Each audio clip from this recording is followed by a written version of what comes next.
Yes. Because I would have bet good money that Danny Tickle, who actually could be an answer to one of these questions, would actually have been that person who's played for more Super League clubs than anyone else. Do you know, I saw Dad this morning, and he said, which player holds the record for the most Super League clubs played for? And I said, Danny Tickle. And he said, no. Right, I'm gonna have to take the third clue. Only Salford and Hull KR kept him for more than one season after he had left his first club, Hull FC, for not being as good as his dad thought they were.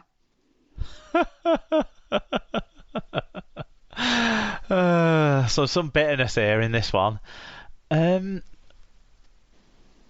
So he stayed at Salford and Hull KR for more than one season. Yeah. You'll kick yourself when you don't get it.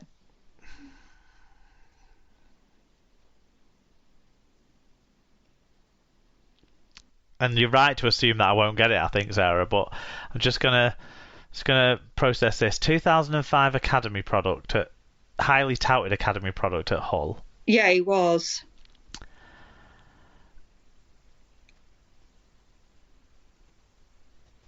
Then he played for everyone, but only stuck around at Salford and Hull KR. Yeah.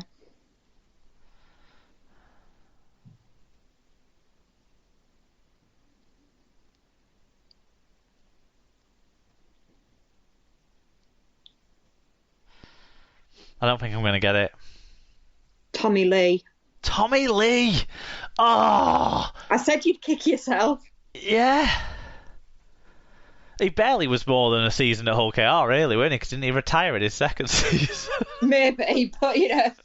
Or maybe, oh no, he probably played for him in the Championship as well that year, didn't he? And there's a bonus one for this one. Go on.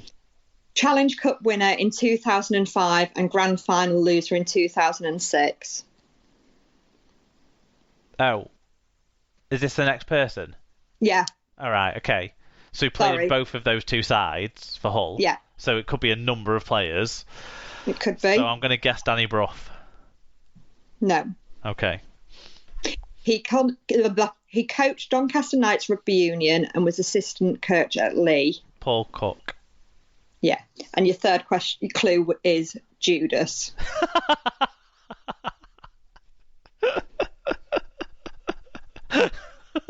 If anyone needed the third clue, it would have given him it, wasn't it?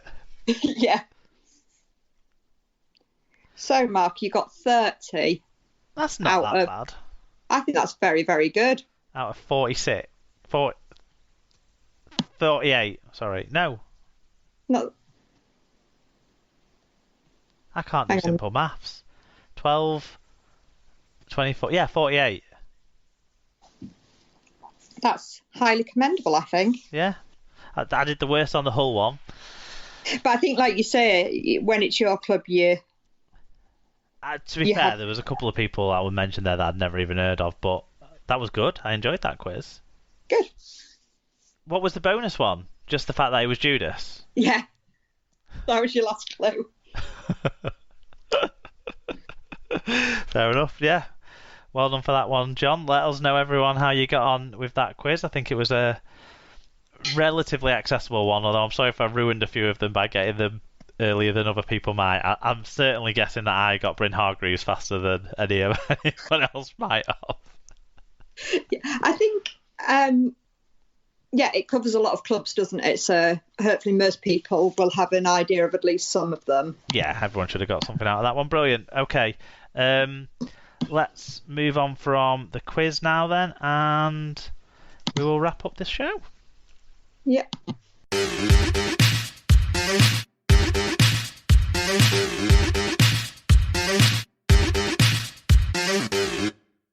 Okay, so we're going to start the sort of any other business wrap-up section with just a mention for one of our fellow co-hosts, Tim, who's had a pretty challenging time of it in lockdown, and there was a family bereavement as well this week. So, our thoughts go out to Tim and his family at this time, and hope that, everything is as well as it can be with them all. Yeah, take care of yourself, Tim. Yeah, definitely. What have you been up to in the last week, and has it led to any recommendations? So I don't know if have I recommended the game Code Names before. I'm not sure. No, I don't think you have, but I love it. Do you? Yeah, It's great, isn't it? it's very good. So I was first introduced to it at the youth group that we run. One of the other leaders brought it along, but we found you can play it quite well over Zoom as well. So about once a fortnight, we tend to have like a family games night with my parents, Peter's parents, and our siblings. Yeah. And Codenames works quite well. So you've got you lay out a grid of 25 cards, each with one word on them, and you're in two teams, and you have some of the words. Each team has some of the words to describe and to make links with, and some of them are like just neutral words, and one is one that you've got to totally avoid. And you are allowed to use one word to try, and you get to say how many words you are describing. So you might have... I think when I've played it, we've done it one word or phrase, but yeah. Yeah, so, you could use, say, the word green and say you were describing two words and it'd be grass and tree or something. Yeah. And yeah, we really enjoy it. It's something that's just fun to do. You can play it with lots of different numbers of people. It's good across the age groups. But I do have to tell you a funny story about what happened last week when we played. So you know how accurate Dad's typing always is? Well, he was describing for their team, and he got quite pleased with himself. And he decided his clue was going to be April. So they looked and they decided spring would be one of the words. So that was fine.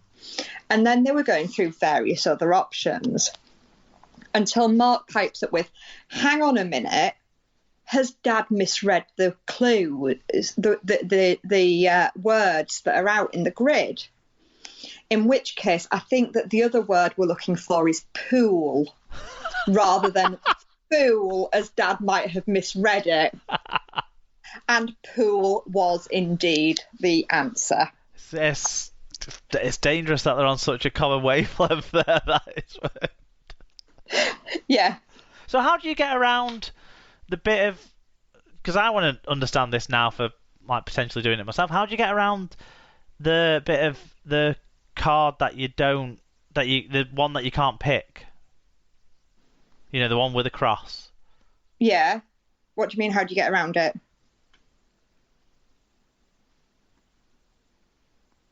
Well, because don't the different teams have a different one? No, you both play on the same one. That's why some of the squares are red and some of them are blue. Oh yeah. Last time I played it, we played a pictures version. Okay. I don't know if you played the pictures version. It was way harder than the words version.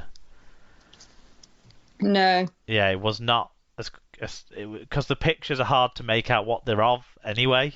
Yeah. So the ability to get on like a common wavelength of what you might be talking about was not as easy with the pictures version as it was with the words version. I don't have the game, but like some of my friends do, so yeah, I played it a few times and I have enjoyed it every time I played it. Yeah, and the other one we like, which again I discovered through the youth group and then subsequently got for Helen for her birthday, is called Obama Llama. Yes, I've played that as well. That it's basically like matching pairs, isn't it? Well, yeah, but you've got to do a bit of rhyming to earn your rhyme with each other. Yeah. But yeah, that's a good one as well. Yeah. Oh. So that's my recommendation. Codenames. So you've been up to plenty of gaming and stuff. Kids have been schooling. Any progress on them going into school? So Joshua's going in Monday to Thursday. He had a really good week last week. He actually got Star of the Week for his bubble. And he was just really happy to be back and see people and things like that. So how much hours was he at school, and then how much hours was he back at home? So he was at school from 9 till 3. Oh, right. So like a full day. Yeah. And and then the lower years were slightly less, but yeah, year 6 was 9 till 3. Right. Okay. Cool. So that was exciting. What did they get to do? So did they have to do any learning, or was it more fun stuff? No, I think like they were definitely doing some learning stuff. They're doing a project on the First World War, which is something in which they wouldn't normally cover, because at this point in the term it's normally like DT projects and practicing for the year 6 performance, but obviously you can't do any of that stuff. Yeah. At the moment, so First World War, so there'll be a lot of talk about trench foot and stuff in your household this week. Yeah, no doubt. But Josh there's a YouTube channel called Oversimplified, which he loves watching, and that is sort of like cartoon representations, and it goes through different wars and things, and just, I guess, explains it in a very simple way. Yeah. But he really likes watching those, so he'd already watched the First World War one. So yeah, quite enjoyed that. Cool. So he's like being back at school. Has it been easier sort of at home with you and the other 2 kids? It's meant that I've been able to give a lot more attention to Anna and her work, because she's really been struggling. She's a very sociable character, so she's just missing people and her friends. And her dyslexia is at it's really flared up quite a lot. It's become very noticeable. So she's been struggling with a lot of the work they've set, because most of it's expected to be done on the computer. Right. But I had quite a good email conversation with her teacher, and basically as long as she's doing stuff, he's not really bothered. So the last week we've been using books that we've just been reading and basing work on that she's actually been coming up with, so that's been really nice. Oh, right, yeah. So it kind of encourages her by giving her stuff she's going to enjoy learning, rather than feeling bad about not being able to do. Yeah, because to be honest, there's only so many different people you can write a recount of them discovering an Egyptian tomb. It gets a bit monotonous after a while. Once you've done Tadeo Jones, and then you've done someone else, and then you've done someone else. Whereas we've been reading a book called Train to Impossible Places, which is sort of a fantasy type book. But she's written letters from one character to another. She's written diary entries. And then... Fiction. Say again, it's fiction, yeah. Fan fiction. She's written her own fan fiction, basically, hasn't she? Yeah. And then we've been reading a book called The Great Dodo Come Back. And there's a bit where the professor's talking to a little girl who's a bird expert, and he comes out with the illness that the bird has, and the girl replies with a rhyming treatment. So Anna has expanded that to just animals generally. Practice for Obama Llama as well. Yeah, so she's had, a penguin with broken flippers, and you need to buy them some new slippers. Oh, cool. So it has been really nice, actually, just to be able to have a bit more one-to-one time with her. And Luke just gets on with his own thing, to be honest. I don't think he really gets loads of work, but he just pootles off and does it, or so he tells us. And we've not heard otherwise. I think we were probably talking about this in one of the breaks, so... what about an update on the training? Because we talked about the guidelines and stuff that last week about what community clubs can do and making sure you sanitise your balls and stuff like that. So is Joshua ready to start sanitising his balls? So actually, just at the end of last week's show, I got a further update which said the club had sort of authorised the grounds to be used as for training, but it had to be that each age group was training at a different time, and things like that. So they've actually been allocated Tuesday at 6:00. So he will have his first training session tomorrow. which he's really looking forward to.